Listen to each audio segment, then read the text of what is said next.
Yes. Assalamu alaikum wa rahmatullahi wa barakatuh.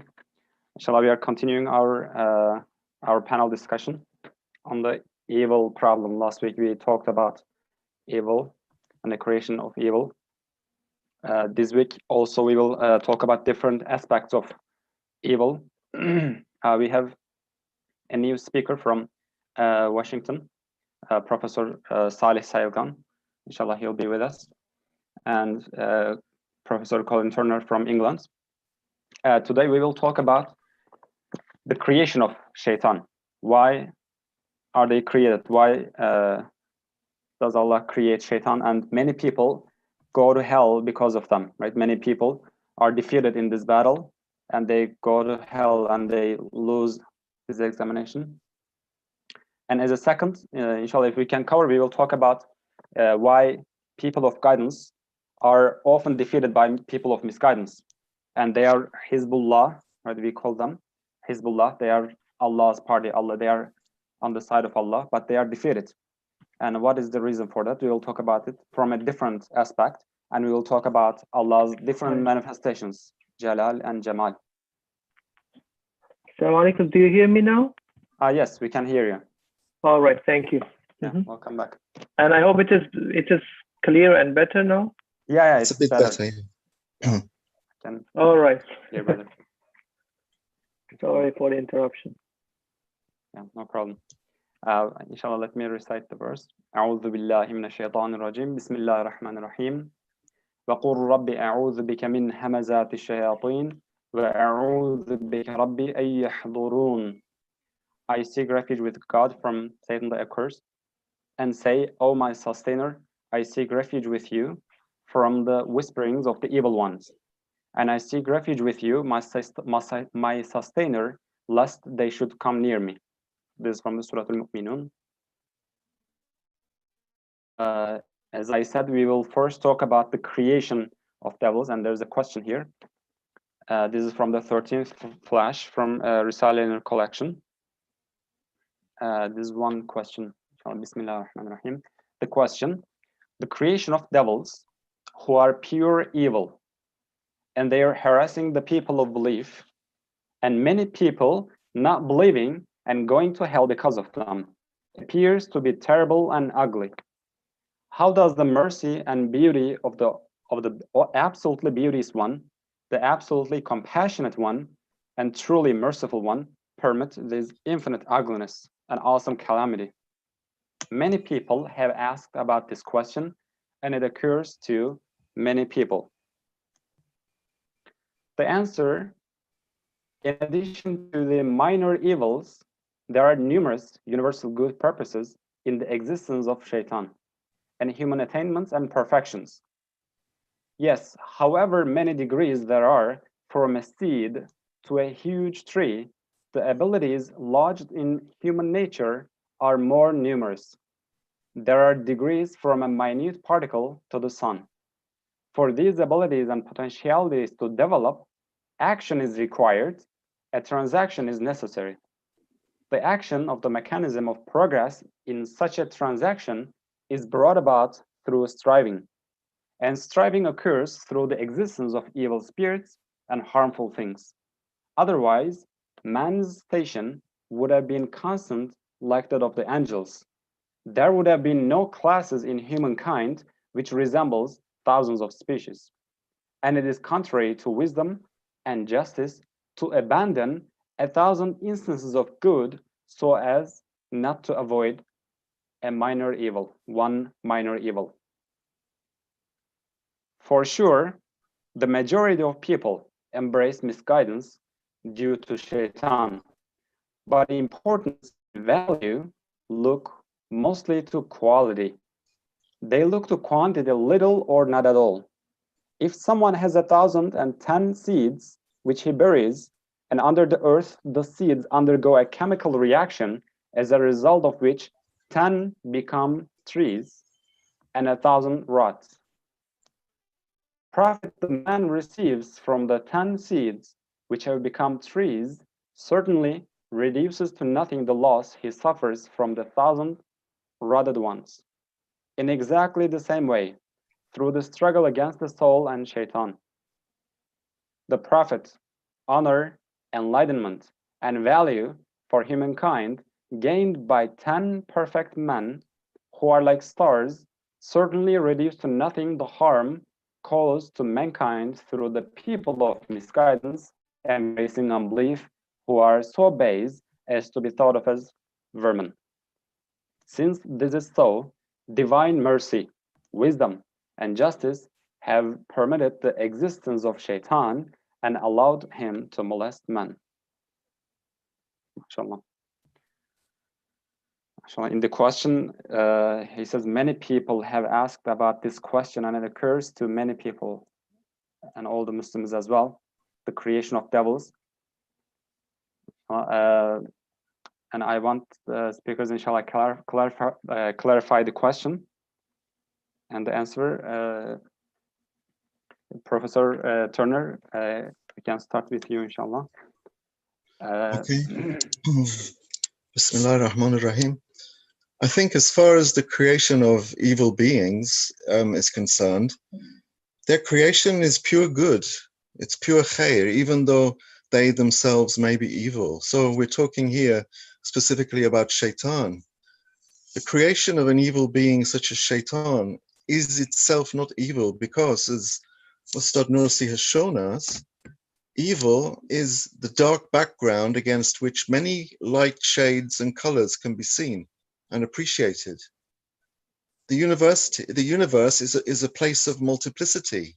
It's a place of degrees, and things are only known by their opposites. So as we know, if there's no hunger, no lack of food, then the whole idea of eating, of food, of provision, of divine giving, of divine bestowment, of the satiating of hunger, the quenching of thirst, all of these wonderful things, none of them would make any sense without hunger. Without hunger, there would be no need for food. Without food, we would be missing out on experiencing hundreds of thousands of very subtle pleasures. And all of these pleasures are indicative of the sheer variety of the divine names. You know, the ultimate goal here is to understand Allah and to worship him and to love him. And to know his names is not possible unless there is a difference in creation, unless there are degrees. So without pain, pleasure makes no sense. Without darkness, light makes no sense. In fact, it can't exist. If there's no ugliness, beauty can never make itself known. If there's no stupidity, wisdom would not be discernible. And if there were no disbelief, belief itself would remain hidden. So we need evil, actually. If there were no evil, good itself would be forever concealed beneath our ignorance. So things need their opposites in order to become seen, to become known, to become understood, to become appreciated. And so in order for us to appreciate this sheer and utter variety that exists in the manifestation of the divine names, we are confronted by numerous degrees, different degrees of manifestation within each name. So to understand this better, you can think of the different intensities of light which exist, starting with the light of the sun, down to the light of a single atomic explosion, down to the light of a powerful lamp, down to the light of a single candle, and then down to the light of a tiny firefly. These are different intensities of light, and we can analogize from there, and we can see that there are different degrees and levels and stages in all of the divine names. So if it comes to wisdom, we see that there are many differing degrees of wisdom. There are many differing degrees of beauty, of power, and so on. This shows us that Allah is the possessor of all degrees of beauty, all degrees of knowledge, all degrees of power and wisdom. And that what is left when his share has been accounted for is the share of the created realm. And the created realm, as far as I can see, is simply the canvas upon which these divine names have been painted. And without multiplicity and without different degrees, we cannot have unity and oneness. So evil, which is pure non-existence, is an indispensable feature of this picture.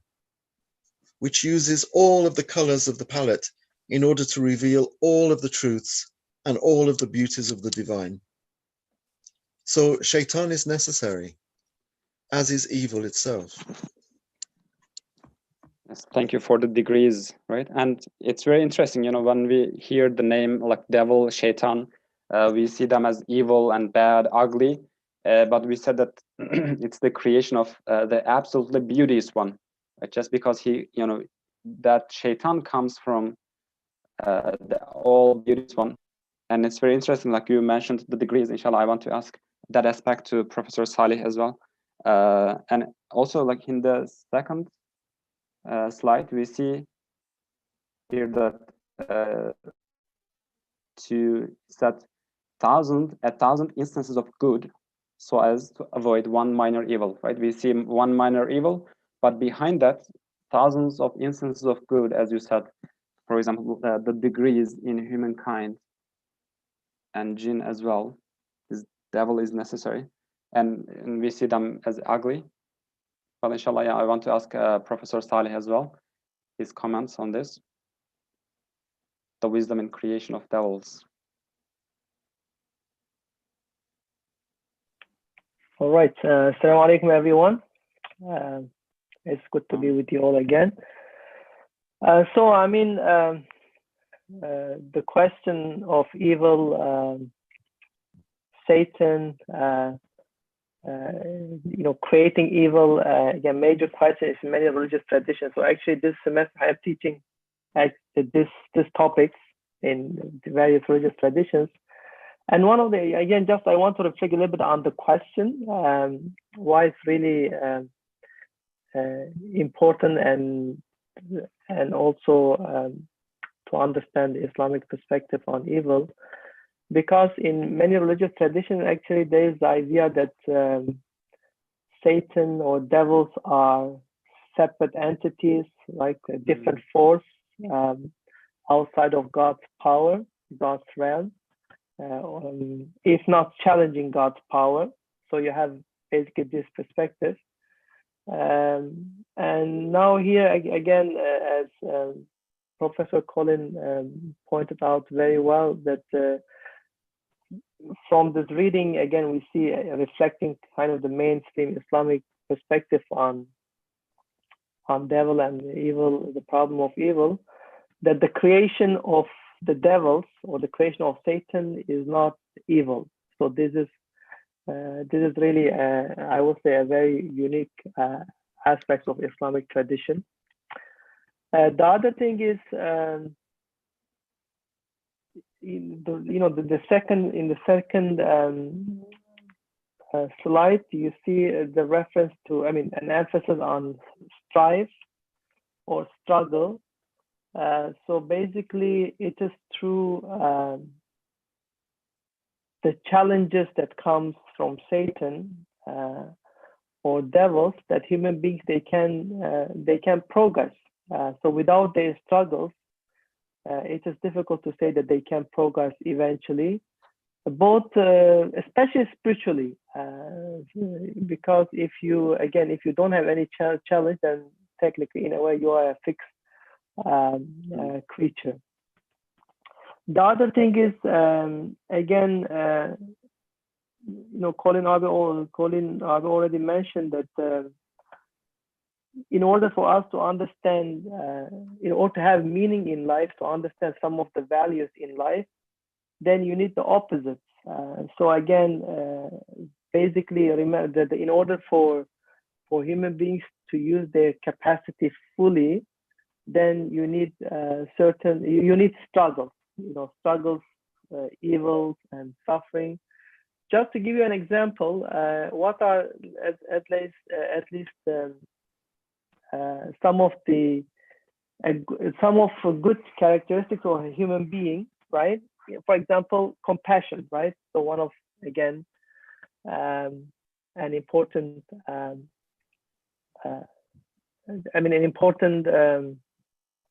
tajalli of Allah subhanahu wa ta'ala. Allah subhanahu wa ta'ala is the most compassionate human beings. They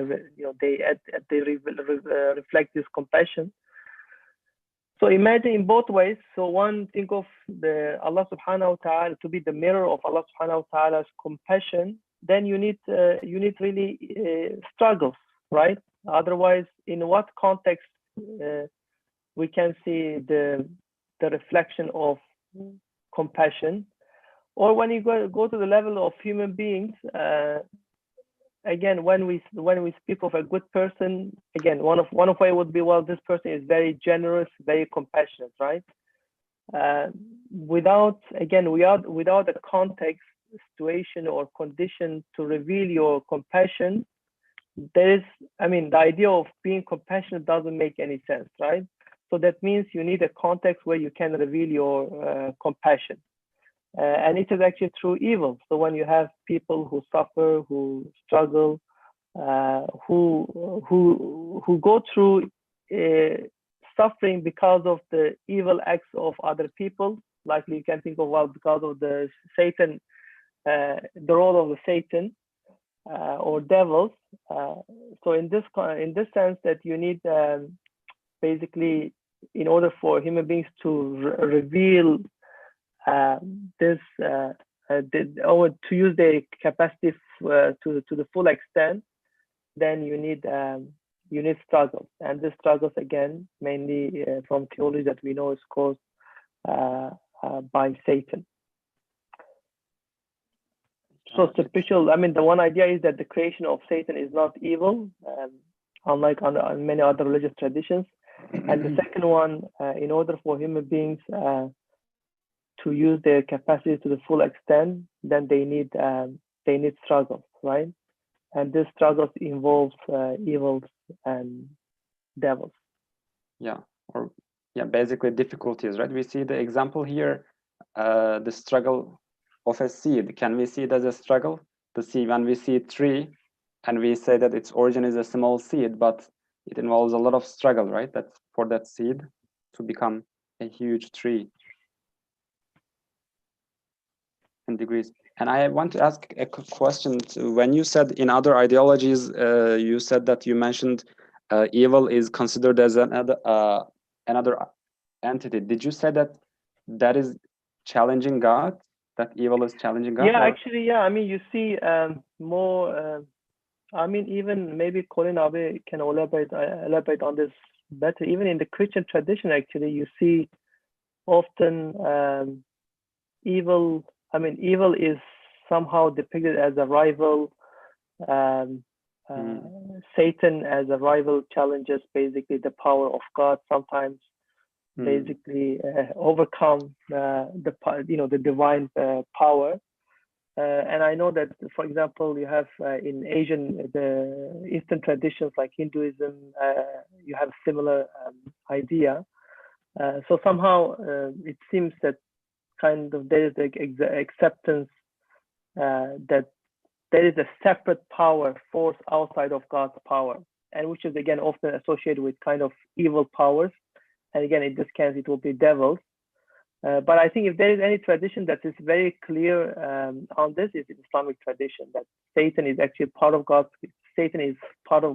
khalq, right? Part of God's creation. And then actually there is a purpose behind of it. So there is no any power outside of God's rububiyyah. And just actually related to that, there's a question in the chat as well. Inshallah, I can ask Professor Turner. In this slide, we see that it is contrary to wisdom and justice to abandon 1,000 instances of good so as to avoid one minor evil. And I asked that in the chat as well. Professor Turner, can you comment on this? Brother Nebi asked. I can't see his question. The question is the minor evil mentioned the real evil, or is it our perception? Okay, I did answer that, but I thought it was in the chat. Minor evil is evil. It's still non-existence, because that's what evil is. It's not just our perception, but since that minor evil is the means to a greater good, how I see it is that it somehow partakes of the goodness of the outcome that it facilitates. So, for example, you have to tell a lie to save someone's life. And if you don't tell that lie, that person will die for some reason. This is just hypothetical situation. So we know that telling a lie is evil. But in this case, even though telling a lie doesn't become good, in a sense, we can say that because it facilitates a greater good, the telling of the lie in that instance is not evil, and you wouldn't be punished for it. In fact, you would be rewarded, because if you didn't do it, then it might lead to a greater evil, which would be the death of the person. Now, this is just a hypothetical, but these things happen all the time in our daily lives. So evil is a non-existence, it's a lack. But if it becomes the means to a greater good, then we can say that embracing that evil for the sake of the greater good is itself good. Does that make sense? Being non-existent. Yeah, just another example, again, similar to what Quranic gave. Usually I see that in some of the readings, the example of vaccination. Although it is controversial in America, but usually there is, I mean, certainly there is a minor pain that is associated with vaccination, right? I mean, when I take my kids to the doctor, actually they scream, they cry, but eventually there is the idea that, well, a greater good behind of this vaccination, at least we believe. But because of that, there is a minor pain, right, associated with this, with vaccination. We don't abandon the greater good, right? Another example. Yeah, that's true. Although I wouldn't see pain as an evil, really. I mean, if it's gratuitously, if it's inflicted on someone gratuitously, then that is evil because of the intention. But the pain that we feel when we have an infection or something is pure good. Although for children it's always evil. Yeah, that's how they perceive it. That's how they perceive it. But to go back, I think that Brother Omar said about the plant struggling. The plant does struggle, but there's no evil involved there. It's not that something has placed an insuperable obstacle in front of the plant and it's preventing it from growing, and it has to struggle and overcome. I think we have to define what we mean by evil, really, and be very careful about not attributing evil to things which actually are not evil, such as in Christianity, there's this notion of natural evils, and we tend to have embraced that. So an earthquake would be seen as evil. Well, in fact, it's not. It's only evil insofar as if it affects you, for example, and your family are wiped out, then you may see that as evil. But actually, there is nothing inherent in an earthquake or in a flood that is evil. I think evil is really something which is, I think, confined to intentional acts of human beings and jinn. Nice. And so actually, I think we have to really be careful about, how we define evil and what we attribute. I mean, one thing. It seems it is. I mean, it is difficult for us to define it, right? Again, very difficult. Yeah, right. I mean, definition would be difficult, but it seems that it's generally, of course, the degree would be different. Whenever people they dislike something, right? For them, it is with different degree. It might be considered a form of evil. If it is harmful for them, whether emotionally, psychologically, or basically physically, it is harmful. So it seems that they take it something evil, but although in reality it may not be evil, right? Again, from divine perspective. Yeah. Here, actually, when you said, evil, I think it's better if you focus on the intentional acts and not the natural. And in the question, we're talking about creation of shaitan, and we are always struggling against shaitan. And many people we see, they are defeated in this battle. And may Allah protect us. And he says, like in this slide, for sure, the majority of people embrace misguidance due to shaitan. And I want to ask this question, importance and value look mostly to quality, and they look to quantity little or not at all. And he again gives from a plant, if someone has 1,010 seeds and he buries them and they undergo a chemical reaction, and at the end, only 10 of them become trees, and the rest, they die, right? They become like rotten ones. But when we examine it in human, it's easy to say for a tree, or if you have seeds, for us it's easy, they get rotted. But for humans, we are talking about humans, and many people go to hell. I think this is a little sensitive subject, and inshallah I want to study further Salih, from this aspect. Inshallah, do you have any comments on this humans? Yeah, I mean, at least it seems generally how human beings are oriented, right? So when it comes to our assessments, sadly, we often tend to look at the quantity, right? Look at the numbers. And I would say if there is even a risk of kind of materialism in this perspective. But again, even when we go deeper, right? When we go deeper, whether with our worldly affairs or spiritual matters, it is important to pay attention to quality on things, right?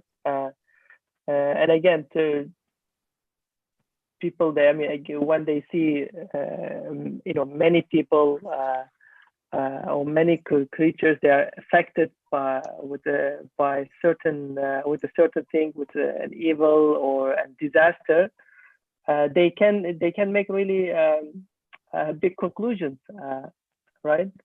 But here the attention is given to the quality of things, right? And the other thing is, even given that basically we don't have any, we cannot really claim any ownership in creation, right? So whatever is given, right? Just the example of the seeds, right? Let's say even if you wouldn't have, if they wouldn't exist, we still wouldn't have any claim, right? But the fact that at least from 10, right, from 1,000 seeds, you still have a certain number that thrives, right? That comes out, that are fruitful. Then we need to pay attention to the quality rather than those that are lost. But it seems that this is part of, again, a human tendency. I would say part of their nature, tend to be into materialism, right? Quantity, numbers, and there's actually often risk in it. We may lose the sight. Yeah, I think you're absolutely right there, because if you have 1,010 seeds, you may cry because you've lost 1,000 seeds if they rot, but the 10 seeds that you have will become trees, and they will develop fruit, and they will give you so much benefit in the future that, you shouldn't really look at quantity. It's the quality that's important. And I think that's what he's saying. Sometimes we tend to get very upset. It's actually happened today. A friend of mine was saying that, it seems as though everyone has lost their iman, that the fate of religion is a very, very parlous one. People have stopped believing. And we talked about it a little, and we said, look, for every pharaoh, there is a Musa, for every pharaoh, there is a Musa. Mm-hmm. And that Musa is worth 1,000 pharaohs. Mm-hmm. So we shouldn't really become beguiled and enchanted and deluded by the majority. We tend to think, and I think it's since the development of so-called democracy, that the majority is somehow synonymous with the good. And as we know from Quran, this is not actually the case. And Ustad Nursi definitely, he says that the issue of majority is an issue of quality and not quantity. So that just 2 or 3 really wonderful, perfected individuals are worth hundreds of thousands of ordinary believers. Yeah, beautiful. Just a follow-up to your remarks, Colin, with the coronavirus, so I have, you once in a while you follow the news, and I think there was I remember I read one a few times, and likely that they were kind of Risala-oriented websites. So they emphasize the number of people who recovered from the virus. So, in most cases, you see how many people died, how many people, they got sick, they tested positive. Yeah. So in this case, they highlighted that the number of people who recovered. And again, often we may miss, because there is so much, still life is not granted, right? So the fact that many people, they recovered, right? They got shifa, that it needs really a greater attention. I've never, at least as much as interesting. those who got sick, right? That's very interesting, because I've never heard statistics for people who have been cured. Never, anywhere, nowhere. Yeah, a few times. I think it was a Risala-oriented website, so I think that's because sometimes we may miss the site, basically. Yeah. Look on the bright side. And just related to that, I think that's how we look, right? Even to shaitan, instead of seeing it as evil, we can see it as a tool for our progress. How we look. And so. in the chats, I see Brother Harun. He says, "Is it better to see evil in a relative sense? Every phenomenon includes both evil and good side. What makes it evil or good is how we perceive and treat it." Right? This is a question. And there is another comment by Brother Mehmet Ali Turkman. He says, "Fire can be evil if someone puts your house on fire. However, it is regarded as benefit when we use it to cook our food, for fire as well. It's how we use it. And for shaitan, can we say it as, if we use shaitan, for our progress, it is something beneficial that Allah created, right?" I think here's the problem, though, because fire is never evil. Fire is a perfectly good creation. Fire, if it burns our property, then we say, oh, that's evil, but that's our perception. You don't know, maybe your house burning down is a very, very good thing for you. And fire can't be benefit and evil at the same time, right? If it's evil, then it's only metaphorically evil, and or relatively evil. It can't be essentially evil if it's at the same time essentially good. But with shaitan, it's different. You see, shaitan, his creation was pure good, but his whole wujud, really, his whole existence. I'm not going to say that there's no good in him, but it's different to things like fire and water, which may cause damage. It's the damage that we consider to be evil, not the actual things themselves. But shaitan is different because there is an intention there, and that intention is to act as an obstacle. As you said, the fire is in nature category, right? I think so. Yeah. Okay. Yeah, I think just to add to Colin Abi's remarks, both questions are really tricky. Yes, I think generally speaking, as Colin Abi pointed out, there is, what Allah, remember, I think from the Risala, what is created either directly is good or indirectly, right? So there is no evil as part of God's creation, right? This is one thing. So the other thing is, again, the problem is with outcome, whether something can turn to evil because of the human actions. And then for this, I think then you need guidance, right? That's why you have free will, right? You have the Quran. Basically you have a guidance how to conduct your life. So basically, the way you relate, so there should be a way for you to relate to the creation, right? Otherwise, then the outcome might be harmful, right? Might be damaging for you.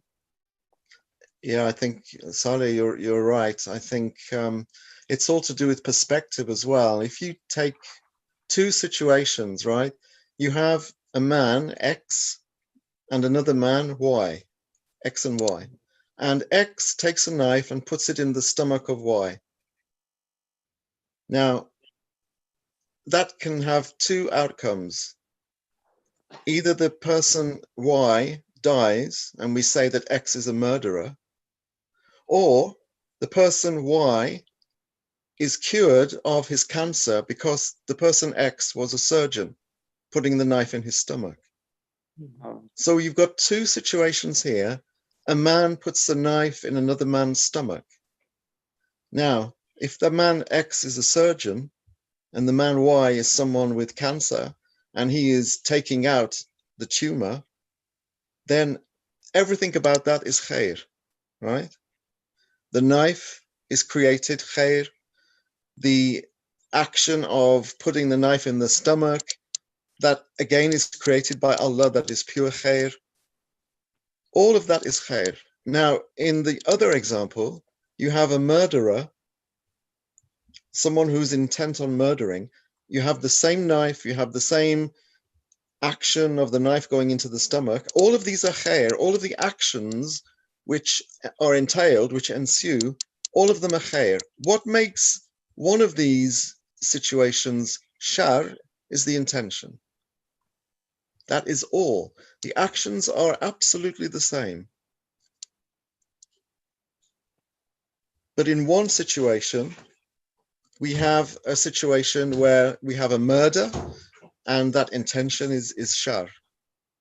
But the actions which are created by Allah, the outcomes, are pure khair. So it's all down to intention, it's down to perspective, it's down to context. MashaAllah. Okay. So it's how we see for example, when we see a knife in the hand of a surgeon, right? We would not be scared, or we would have good intentions. And if I understand right, you mean that we should see that everything is in the hand of Allah, that has full wisdom and purpose, right, in every act. I think so. From Yes. that I think so. So, inshallah, about this evil problem, there's one more related question in the 9th indication. If you don't have any comments, we can ask that question as well. Brother Saleh, Brother Turner, can we? And we can talk about Allah's glory and beauty. Did you read the 9th indication? I haven't. I will read now. 9th indication. Why is it that the people of guidance, who are God's party, Hizbullah, people of guidance, are so often defeated by the people of misguidance, who are Satan's party, Hizbul Shaitan, despite the glory of the world, upon whom be blessings and peace, Muhammad والسلام, being at their head, and they're receiving so much divine mercy and assistance and so many favors?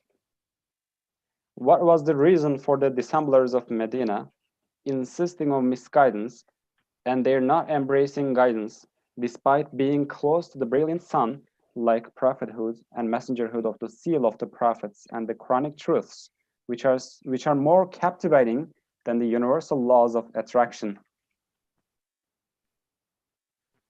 The answer: it is necessary to explain a profound principle in order to solve the two parts of this awesome question. It is like this: the all-glorious creator of the universe has two sorts of names, those pertaining to his glory and those pertaining to his beauty. Since these names require to demonstrate their decrees through different manifestations, the glorious Creator blended together opposites in the universe, bringing them face to face. He gave them aggressive and defensive positions in the form of a sort of wise and beneficial contest. Through making the opposites transgress one another's bounds, he brought conflicts and change into being, and made the universe subject to the law of change and transformation and the principles of progress and advancement. In humankind, the comprehensive fruit of the tree of creation, he made that law of contest in even stranger form, and opening the door to striving, which would be the means of all human progress. He gave Satan's party, Hizb Shaitan, certain faculties with which to be able to challenge God's party. It is because of this subtle mystery that the prophets were often defeated before the people of misguidance. And the people of misguidance, who are extremely weak and impotent, temporarily triumph over the people of truth, who in reality are extremely strong and struggle against them. Inshallah, I see it as a little, maybe could be a little deep, but alhamdulillah, you know, it's important to talk about Allah's glory, His Jalal and beauty, His Jamal. Inshallah, Professor Saleh, can you comment on, do you have any comments on this? On the question? Yeah, I mean, so one question, again, in the context of especially evil and the situation of the believers. So again, there is actually a bestseller book by a rabbi. Why bad things happen to good people? Question.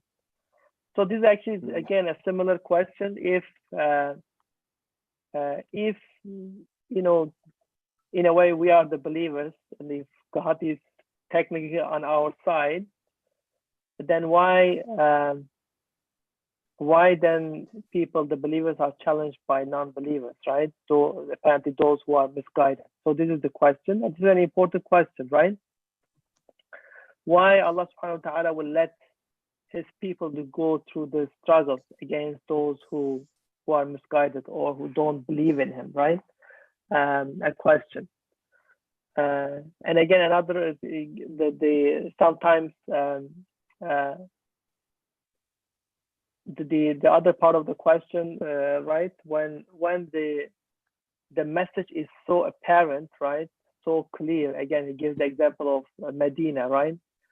But still, people they don't embrace the message. So two key questions. And again, the emphasis in the answer has been progress and advancement, right? So it seems, I mean, one thing is that the universe is in a way the kind of an exhibition for Allah subhanahu wa ta'ala's names, right? So in order for us really to understand, then you need really changes, opposites, so that human beings, they can grasp them. And the other thing is it seems that without evil, right?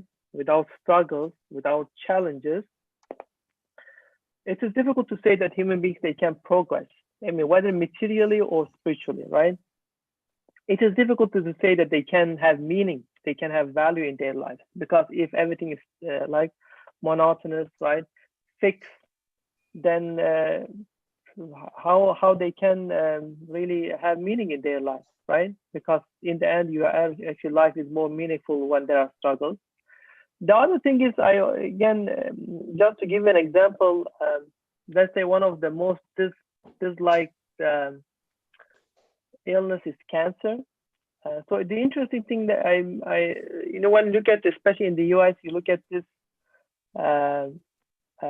associations or that deal with foundations that will deal with cancer, cancer awareness, many different forms of cancer awareness.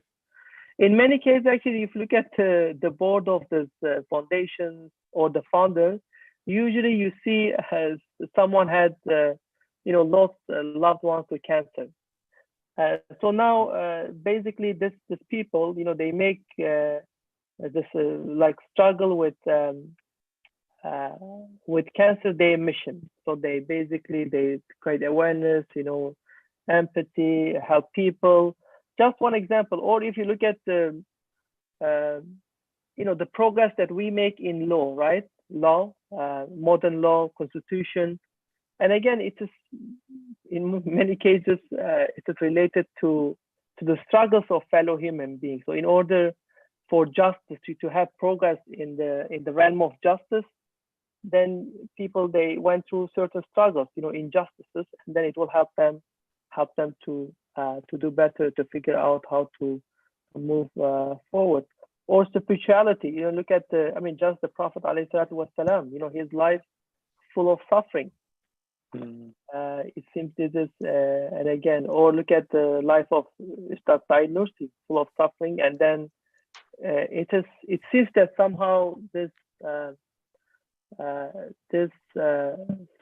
suffering in their life or struggles is an important aspect of their spiritual progress, if it makes sense.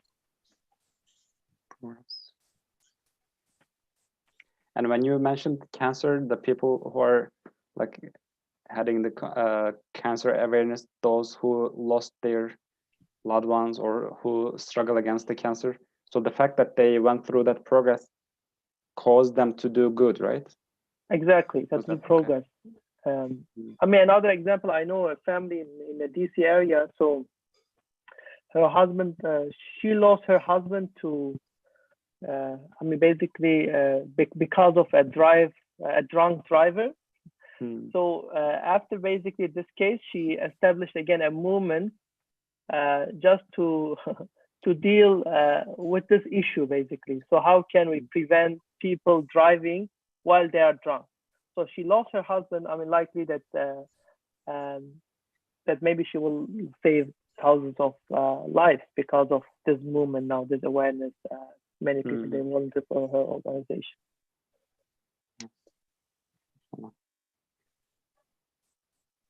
Thank you.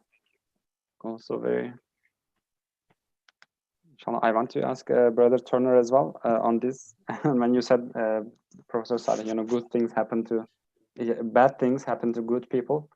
That's very interesting. And we see here, God's beauty and glory, they necessitate this. And also that because of this, it's very interesting. At the last sentence, we see he gave Satan's party certain faculties with which to be able to challenge God's party. Brother Turner, do you have any comments on this?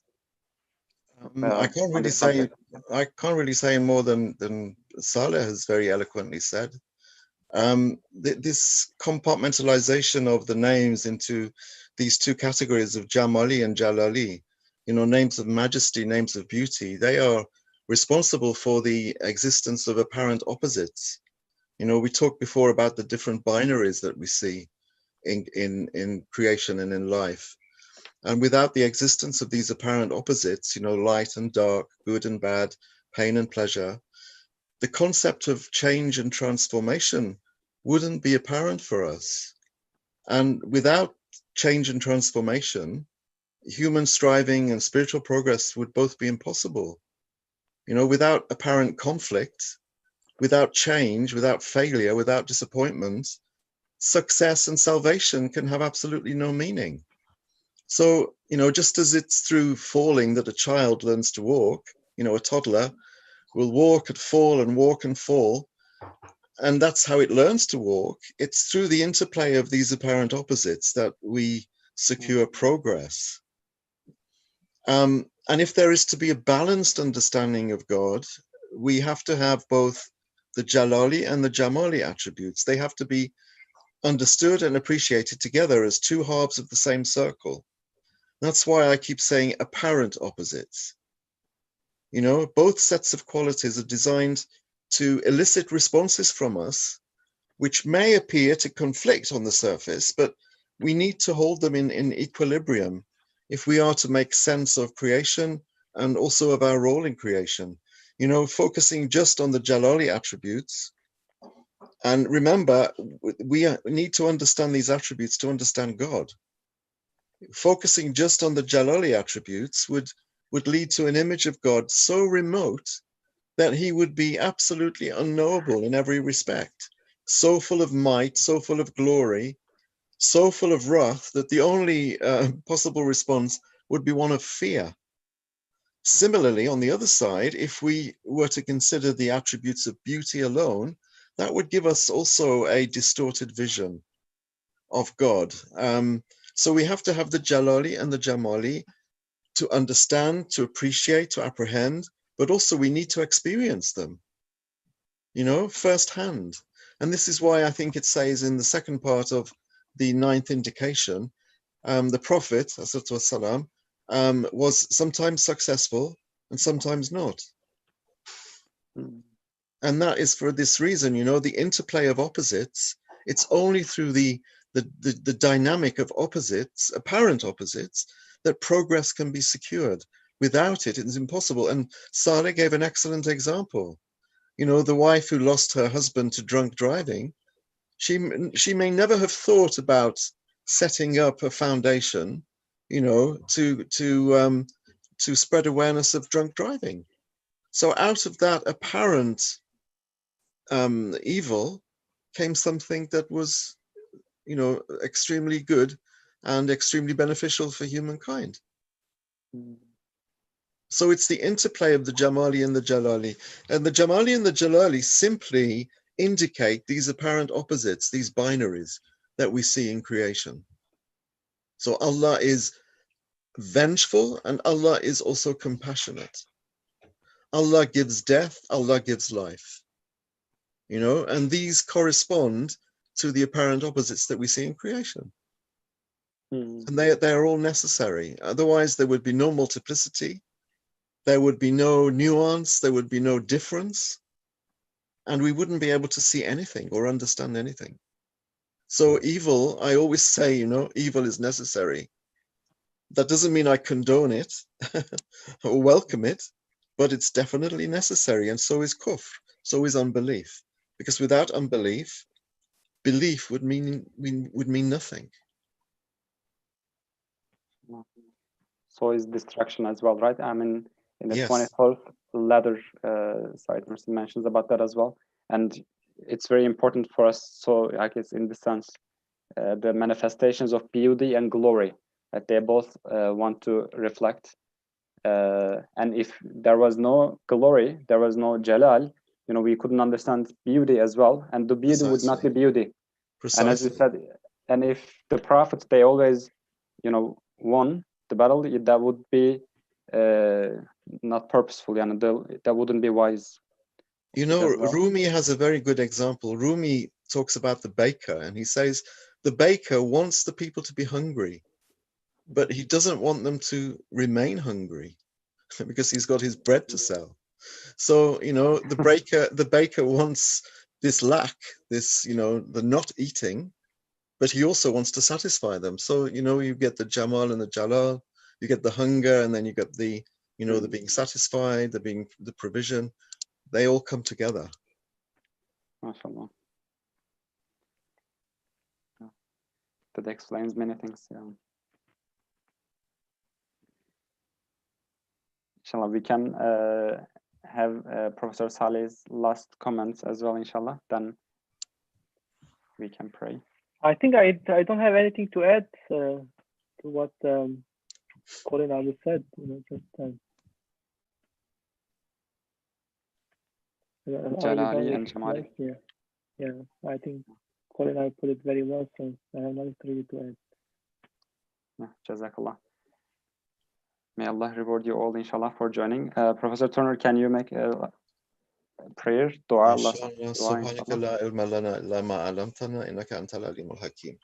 Oh Lord, the only knowledge we have is the knowledge that you have taught us, and you are the all-knowing, the all-wise.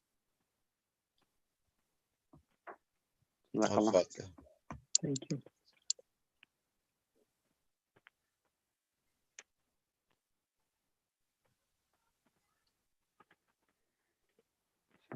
I ask Allah that He makes us win this battle. Inshallah, see the good sides of everything.